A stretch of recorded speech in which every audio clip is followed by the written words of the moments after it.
Takalar TV, berjumpa lagi bersama saya Nana Mifta dalam program Wirausaha Wirabu. Ada usaha apa nih Kampung Takalar? Dan pada segmen kali ini kita akan mengintip kegiatan produksi ataupun bagaimana sih usaha yang dilakukan oleh salah satu jajanan khas Kabupaten Takalar, yaitu Bipang. Dan hari ini kita sudah berada di Bipang Spesial Pohon Kelapa yang berada tepat di belakang SMA Negeri 3 Takalar atau di Jalan Pajongan Dengale. Pasti sudah familiar sekali kan pemirsa Takalar TV. Untuk itu kita mau tahu nih bagaimana sebenarnya produksi ataupun bagaimana pelaku usaha dari Bipang ini, dari makanan khas Takalar itu melakukan usahanya. Untuk itu mari kita nih.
Assalamualaikum Pak Ibu, selamat pagi. Bagaimana kabar hari ini? Alhamdulillah. Jadi kita di sini mau bertanya seputar dengan kegiatan usaha dari makanan khas Takalar, yaitu Bipang. Mungkin bisa bergabung bersama kita di sini dulu. Nah, pemirsa Takalar TV, sekarang kita sudah bersama dengan owner atau pemilik dari Bipang Spesial Pohon Kelapa yang sudah hadir bersama kami. Pasti penasaran kita bagaimana sebenarnya cerita ataupun kegiatan dari usaha makanan khas Takalar ini, bagaimana awal mula terbentuknya sampai akhirnya bertahan sampai sekarang ini. Untuk itu sudah hadir di samping kami ada Ibu Yustiana Deng Taco dengan Bapak Yusri Deng Siriwa. Nah, kita mau tahu nih Bu, kenapa akhirnya memilih Bipang sebagai usaha? Kenapa awal mulanya? Mulanya Bipang ini kami produksi cuman kecil, jadi dikemas di dalam toples, itu diisi seperti ini dalam toples, jadi jualnya cuma dalam toples. Alhamdulillah banyak yang suka, lalu kami buat kemasan seperti ini. Alhamdulillah ini sebenarnya pertama kemasannya hanya koran saja, jadi dibungkus dengan koran. Tapi ada bantuan dari Dinas Ketahanan Pangan memberikan contoh plastik seperti ini dengan stikernya, jadi dibuat seperti ini. Sejak kapan mulai membuat Bipang gitu? Usaha Bipang ini, ya. Ini dirintis oleh orang tua kami. Kita mulai di tahun 1996. 96? Nah, lumayan lama. Berarti sudah 20 tahun lebih? Ya, alhamdulillah dengan usaha ini kita bisa mempekerjakan beberapa karyawan, ya. Membantu pemerintah dalam menuntaskan pengangguran. Jadi usaha ini alhamdulillah berjalan cukup baik menurut kami. Saya arahan dari saudara saya tadi, kita punya kemasan sudah beralih berapa kali. Jadi terakhir itu yang dari Ketahanan Pangan seperti ini kemasannya. Terus pada waktu itu di tahun 2006 itu saya ikut acara PRJ. PRJ terus ketemu sama yang desain dosnya Tenggo. Nah, itu sampai muncul kemasan seperti ini. Jadi Jadi saya ketemu bicara, dia minta produk, saya buatkan kemasan, dia buatkan saya kemasan seperti ini. Jadi alhamdulillah sampai sini saya coba lempar ke pasaran, lumayan banyak peminat. Jadi kita bikin di Makassar seperti ini. Sampai sekarang seperti ini. Jadi sekarang tetap kita bikin kemasan yang begini sama kemasan yang lama. Karena terus terang ada beberapa konsumen juga yang mencari yang kemasan yang transparan. Karena mereka bisa lihat langsung produknya. Karena kalau begini kan agak tertutup. Cuman untuk oleh-oleh kebanyakan mereka ambil yang pakai kemasan kardus. Ya, dari mulai mungkin tahun 1996 diantar kan kita tahu di Takalar itu banyak sekali makanan-makanan khas. Kenapa akhirnya memilih Bipang ini sebagai usaha yang dirintis oleh orang tua, Pak? Itu dulu katanya, ini cerita dari orang tua. Dulu sebelum mereka bikin usaha ini, dulu waktu mereka masih muda, memang bikin usaha seperti ini, tapi di pasar. Jadi pada waktu itu mereka berpikir, mari kita coba buka usaha ini kembali. Mudahan bagaimana ke depannya. Ternyata alhamdulillah banyak peminatnya. Jadi kita teruskan. Alhamdulillah sekarang ini menjadi usaha keluarga yang kita geluti. Kami 4 bersaudara. Insya Allah akan meneruskan usaha ini. Iya. Karena bulan Mei kemarin Bapak juga sudah meninggal, Ibu sudah 3 tahun yang lalu. Bapak sudah meninggal Mei yang tahun 2022 Mei ini. Jadi kami anak-anaknya melanjutkan. Kebetulan kami 4 bersaudara, 3 bersaudara di Takalar semua, yang 1 di Palopo. Jadi kami 3 orang yang melanjutkan usaha ini. Pertamanya Bipang ini hanya satu rasa saja, ya, tidak ada campurannya. Tapi ternyata peminat, ada beberapa konsumen bilang coba kita campur dengan kacang. Akhirnya sampai sekarang itu sudah ada 4 rasa. Jadi di kemasan juga sudah ada. Ini di kemasannya ada spesial yang original, terus spesial kacang, terus spesial kacang wijen dan spesial mente. Jadi ada 4 rasa untuk Bipang ini. Jadi di kemasan itu ya sudah ada tanggal kadaluarsanya dan rasanya serta komposisinya. Untuk upgrading seperti ini itu dimulai di tahun berapa? Kita itu mulai 2006 itu. 2006 kita mulai ke kemasan pakai kotak. Jadi sebelumnya itu memang sebenarnya yang pertama kali membuat ini agak naik ke pasaran. Waktu kita dapat bantuan dari Dinas Ketahanan Pangan, dia memberikan bantuan dalam bentuk kemasan. Dalam bentuk plastik. Dulu kan kita bungkus pakai kardus, pakai karton, koran. Cuman setelah ditinjau oleh Balai POM bilang ini tidak higienis, langsung bersentuhan dengan koran tidak bisa. Kita juga alhamdulillah dari Balai POM sudah dapat piagam penghargaan bintang 1 untuk ketahanan pangan. Logo halal juga dan kita sudah dapat dari MUI. Jadi alhamdulillah kita punya produk aman dan berkualitas. Setiap tahun juga diawasi oleh Dinas Kesehatan Kabupaten Takalar, karena produk kami terdaftar di PIRT. Selain itu juga dari Balai POM untuk ketahanan pangannya, kita seperti yang sampaikan saudara saya tadi bahwa kita sudah di bintang 1. Jadi 2 tahun sekali itu pihak Balai POM akan datang mengawasi apakah sertifikat itu masih bisa berlaku atau sudah tidak. Jadi untuk kualitas bahan maupun pekerja tetap diawasi oleh Dinas Kesehatan dan Balai POM. Ya, karena memang jarang sekali ada makanan khas yang memang langsung diawasi sama BPOM seperti itu. Nah, kalau misalnya dari cita rasa Bipang ini ya, mungkin dari sejak dulu, apakah ada perubahan-perubahan mungkin dari resepnya kah, atau proses pembuatannya, atau tetap sama? Mungkin lepas dari berbagai variannya. Kalau rasa kita tetap usahakan dia konsisten, tetap dari awal itu tetap. Cuman proses pengerjaannya kita sudah mulai ada perubahan. Seperti apa perubahannya? Dulu awalnya itu pengolahan bahan baku itu semua serba manual. Sekarang alhamdulillah kita sudah semua menggunakan mesin. Dari membuat pemanggangan kacang itu sudah tidak, semua sudah pakai mesin. Terus penggerusan kacang juga dulu awalnya kita pakai botol, sekarang dia sudah pakai mesin. Jadi sudah mengurangi tenaga manusia. Jadi karyawan kami terfokus hanya untuk produksi saja. Produksi saja berarti, Dek. Nah, selama 20 tahun lebih lah, apa tantangan yang pernah Tantangan terberat kemarin masa pandemi. Terus terang awalnya kami ada karyawan 8 orang. Iya. Cuman masa pandemik kita tahu sendiri bagaimana pandemik itu antara ada dan tiada usaha. Iya. Alhamdulillah kita masih bisa bertahan walaupun sempat hampir jatuh. Cuman alhamdulillah sekarang karyawannya tinggal 2 sekarang. Tinggal 4. Kedepannya mungkin kalau situasi membaik, kita akan rekrut kembali. Setelah pandemi kemarin tapi lumayan kok, bercerita sedikit ya. Iya, Kemarin itu kita satu rumah sempat terkena wabah. Satu rumah kita terkena COVID.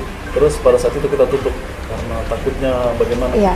Tapi orang tetap datang beli. Oh. Kita terbilang gini di sini satu rumah kita kena COVID. Orang bilang saya mau cari di mana. Bukan juga itu yang kena COVID orangnya. Tetap dibeli, alhamdulillah.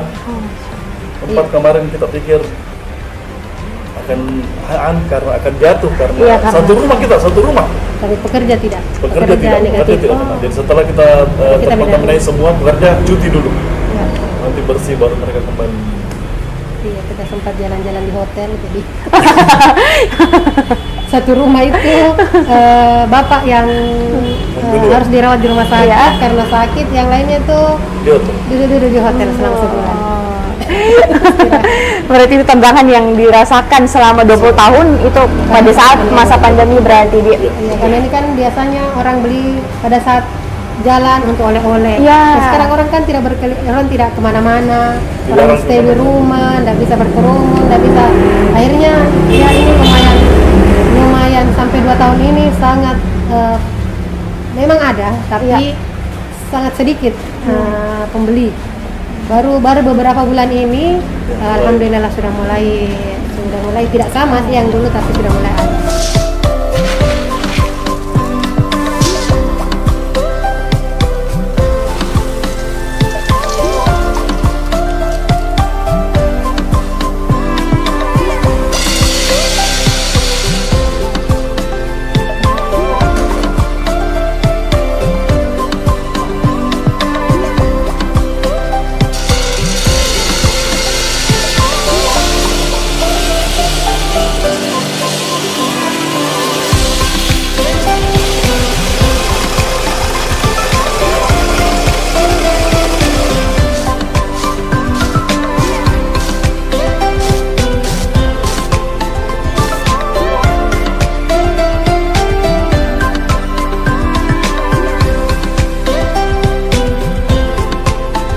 Untuk teknik pemasaran yang kita terapkan untuk memasarkan Bipang ini seperti apa? Apakah ada sosial media atau orang secara tidak langsung mengenali di sini tempatnya Bipang Takalar? Penjualan kami tuh sebenarnya kebanyakan dari orang ke orang. Mulut ke mulut berarti dia. Dari sosmed kita juga ada. Instagram kita ada Instagram. Kita coba jual, terus kita pasarkan ke Makassar, ke toko oleh-oleh. Alhamdulillah kemarin cuma pas pandemi kemarin kita tarik dulu semua barang. Tapi kita ke toko oleh-oleh Makassar, toko Toraja kita ada, toko Ende, toko Halim, Bandara, Lantai 3, Lantai Sakti, satu sama, Gelayan. Terus yang rutin itu kita kirim ke Palopo, ke saudara. Kebetulan saudara di sana juga jual makanan khas Palopo. Nah, kita barteran. Berarti memang sudah banyak mitranya ini ya, Bipang. Cuman agak terputusin 2 tahun ini. Masa pandemi. Karena masa pandemi tidak terlalu jalan, baru mulai lagi coba mudah-mudahan. Untuk peminatnya mungkin apakah hanya di Kabupaten misalnya di Kabupaten Takalar, apakah hanya orang yang di Kabupaten Takalar untuk memberikan misalnya oleh-oleh kepada orang lain, atau ada orang lain yang datang untuk langsung membeli? Ya, banyak yang datang seperti itu. Hampir setiap hari itu kita kan buka dari jam 6 pagi sampai jam 9 malam. Itu rata-rata kalau malam orang yang dari bagian atas, dari Bulukumba yang rencana mau perjalanan ke Jakarta kemana, semua bersiap beli. Dari Ineponto. Sudah tahu. Alhamdulillah mereka sudah tahu. Jadi kalau mau ke bandara, sehingga di sini beli oleh-oleh. Ada juga kita sudah tutup, mereka telepon. Berarti terkenal sekali memang ini Bipang. Karena ini kan di Takalar hanya kita yang produksi. Dan memang kami sangat menjaga kualitas bahan. Jadi semua bahan yang kita beli itu semua kualitas yang terbaik. Karena kita memang jaga sekali kualitas Jipang kita, jangan sampai menurun rasanya. Jadi kalau memang harga bahan naik, kita lebih baik menaikkan harga daripada kualitasnya. Iya, betul sekali. Ini saya lihat ada beberapa kemasan, ada yang kemasan seperti ini, ada 3 di berarti. Iya. Untuk perbedaan harganya? Di kemasan ini kita memang khususkan buat mereka yang perjalanan. Kemasan traveling. Jadi mereka di mobil bisa langsung makan ini. Iya. Beda dengan ini mereka butuh pisau untuk apa? Ini susah pesan-pesannya. Cuma dengan ini kemarin sesuai arahan juga dari Bapak Bupati dan Ibu Bupati, bikin kemasan yang orang bisa langsung makan. Jadi kita sikapi dengan buat kemasan seperti ini lebih praktis, mereka bawa bisa langsung makan. Kalau ini difokuskan ke yang mereka buat cendera mata ke orang lain. Ya berarti. Ya. Untuk perbedaan harganya mungkin? Kalau harganya, kalau yang kemasan ini, itu harganya yang spesial itu 18.000, yang kacang 20.000, yang kacang wijen 21.000, serta mente yang 27.000. Jadi berbeda-beda harga karena campuran bahan yang berbeda. Kalau yang plastik sendiri yang tidak pakai kemasan kotak? Kalau yang itu ya, yang original yang biasa itu 17.000, yang kacang 19.000, yang kacang wijen 20.000, dan yang mente 26.000. Dia berbeda 1.000 dari harga yang ini. Jadi ini karena perbedaannya ada di kotak, kemasannya. Hanya berbeda karena kemasannya. Ini yang di dalam ini sama persis, cuma kemasannya. Kalau yang kemasan langsung, yang travel size. Kalau yang travel ini, yang kecil ini kemasan mini. Yang biasa itu 10.000, yang kacang 12.000, yang kacang wijen 13.000, yang mente 15.000. Ini. Selama kita produksi ini, berapa banyak orderan yang biasa masuk yang satu hari? Per hari itu minimal, kalau sekarang ya minimal 50 kotak, minimal 50 kotak. Selama kita produksi itu berapa paling banyak yang laku satu hari? Paling banyak itu biasa sampai 200-300 dos. Itu biasa kalau pada dan hari-hari besar, liburan Idul Adha, Idul Fitri, itu kan banyak yang berlibur, baik yang dari atas atau dari Makassar juga ke sini beli untuk oleh-oleh pulang. Jadi itu biasa sampai 300-400 dos. Ini saja kalau kita bisa lihat ini biasanya full. Ini biasanya full, tapi habis Idul Adha kemarin kita belum menambah karyawan, akhirnya ini agak kosong. Biasa sore ini habis. Etalase. Biasa sore habis. Jadi produksi kita hari ini habis, besok baru lagi. Jadi selalu baru. Gitu nih. Kalau misalnya kan tadi kita sudah bicara tantangannya gitu. Kalau sukanya dalam memproduksi Bipang ini, dalam melakukan usaha makanan khas Takalar.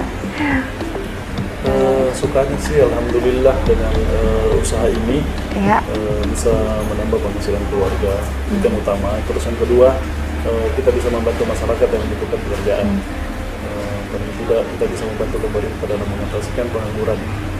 Terus ini terus terang nasihat dari ibu kami, ini harus kita cintai. Apapun pekerjaan yang kita cintai itu insya Allah akan membawa berkah bagi kita. Jadi di hari libur kami anak-anaknya itu yang langsung turun tangan biasa membuat, bantu karyawan. Jadi kita berbaur dengan karyawan di hari libur Sabtu dan Minggu, kita yang berbaur. Karena di samping kesibukan sebagai ASN ini memang jadi hiburan bagi kami di hari libur.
Nah, pemirsa Takalar TV, ternyata produksi Bipang ini sudah mulai sejak tahun 1996, berarti sudah hampir 24 tahun ya, 25, 24, berapapun itu, yang penting sejauh ini bagaimana produksi dari Bipang spesial ini bertahan dan pastinya melestarikan makanan khas yang ada di Kabupaten Takalar. Nah, sekarang kita mau tanya nih, bagaimana sebenarnya proses pembuatan dari Bipang itu sendiri? Karena kalau kita tahu bahan dasarnya dari beras ketan, kemudian berbentuk seperti ini, itu bagaimana caranya? Makasih. Bahan saya jelaskan dulu bahan dasar kita. Oh iya, bahan dasar. Bahan dasar kita itu ada gula merah. Gula merah itu kita ada yang pemasok dari gunung itu 1 kali truk masuk 1.500 kilo. Gula merah itu kita pakai kurang lebih dalam waktu 2 minggu. Terus beras kami gunakan beras ketan impor. Terus terang kami pernah mencoba menggunakan beras lokal, cuman kualitas lokal tidak bisa bersaing dengan beras impor kita ini. Tingkat kepadahan itu 99%, jadi betul-betul pulen dia. Terus kacang kita juga gunakan kacang dari kacang impor yang kualitas bagus. Karena terus terang itu akan mempengaruhi cita rasa kami. Wijen kita selalu ambil dari Makassar, cuman dalam 2 bulan terakhir ini kita coba meraup dari petani-petani wijen yang ada di Takalar. Alhamdulillah kualitas mereka masih agak lebih bagus dari kami menggunakan wijen dari Takalar. Terus minyak kami menggunakan menyebut brand boleh ya, karena terus terang kami sangat tergantung sama minyak ini, minyak limoni. Oh, berarti itu yang paten memang kita gunakan. Itu, karena kemarin waktu langkah-langkahnya minyak Mbak ya, itu luar biasa tantangannya, karena kita mencari minyak, pernah kita coba minyak yang lain, itu rasanya beda, kualitas tahannya juga tidak terlalu lama. Terus proses produksi itu beras itu kita orang Makassar bilang dipalapo kan, biar menjadi seperti ini. Awalnya dia beras, jadi 1 liter beras itu akan menghasilkan kurang lebih 12 liter popcorn mungkin, rice corn. Berarti kayak popcorn. Terus itu nanti terus gula, awalnya proses produksi itu gulanya kita masak gula, terus gula dengan minyak limoni sampai betul-betul gula itu matang. Kualitas Bipang ini tergantung dari tingkat kematangan gula. Dari kunci utamanya pembuatan Bipang ini dari gula. Kalau gula tidak begitu matang pasti akan tertidur. Itu setelah matang kita masukkan bahan-bahannya, yaitu beras, campuran kacang dan wijen. Setelah itu digulung sampai satu, diratakan dan dipotong dari packing seperti itu. Alhamdulillah setiap hari kita produksi kurang lebih sampai 200 terus satu hari. Berarti yang jadikan padat ini Bipang itu gula merahnya berarti Di? Ya, yang melengket dia gula merah. Jadi kita tanpa bahan pengawet ya. Pengawet alami itu, gula merahnya yang jadi pengawet. Oh, berarti ketahanan dari Bipang sendiri berapa lama? Kita pernah coba itu bertahan sampai 3-4 bulan. 3-4 bulan ya? Ini pun kalau terbuka Bu, kalau kita mau tetap jaga kebersihannya, taruh di dalam kulkas. Oh, boleh begitu? Ya, tetap renyah. Bukan dia tidak akan menumpang dalam kulkas. Nah, terakhir mungkin kita mau memberikan kesempatan untuk memberikan closing statement-nya. Harapannya mungkin bagaimana usaha Bipang ini terus berjalan, ataupun ada inovasi-inovasi yang kemudian akan dilaksanakan di masa yang akan datang, terusnya apalagi ini kan merupakan makanan khas Takalar yang masih sulit sekali untuk didapatkan. Mungkin bisa di sini, Mbak. Terima kasih. Harapan kami sebenarnya semoga pandemi segera berlalu, sehingga produksi kami sama seperti dulu sebelum pandemi. Kami juga bisa mempekerjakan lebih banyak masyarakat di sekitar kami untuk menjadi pekerja di produksi Bipang kami. Kami sangat berharap dengan berakhirnya pandemi sudah banyak orang yang berkunjung ke Takalar maupun luar Takalar yang bisa singgah dan membeli oleh-oleh kami berupa Bipang yang kami produksi di sini. Saya kira itu harapan kami. Terima kasih. Nah, mungkin terakhir nih saya mau bahas soal produksinya. Setiap hari produksi berapa banyak? Produksi kami itu untuk sekarang Ya. yang karyawan 2 orang itu 4 orang itu kami bisa memproduksi sampai 250 box setiap hari. 250 box. Ya. Oh. Iya. Ya mungkin itu saja ya Bu. Pak, makasih banyak atas waktunya sharing-sharing kita pada hari ini yang pastinya memberikan informasi dan pengetahuan baru bagi pemirsa Takalar TV, khususnya untuk pelaku-pelaku usaha. Bagaimana tadi yang sudah dijelaskan, bagaimana tantangannya, suka dukanya, yang pastinya itu bisa menginspirasi para pelaku usaha yang ada di Kabupaten Takalar. Dan pemirsa Takalar TV, kami selalu ingatkan untuk selalu mencintai produk dalam negeri, khususnya untuk yang ada di Kabupaten Takalar. Bagaimana kita mencintai dan juga bukan hanya sekedar kita mempromosikan misalnya, tetapi kita selalu mencicipi kuliner khas Takalar, yaitu Bipang. Nah, sampai segini dulu perjumpaan kita untuk segmen Wirausaha. Saya Nana Miftah pamit undur diri. Wassalamualaikum warahmatullahi wabarakatuh. Takalar TV, Bajingan Takalar.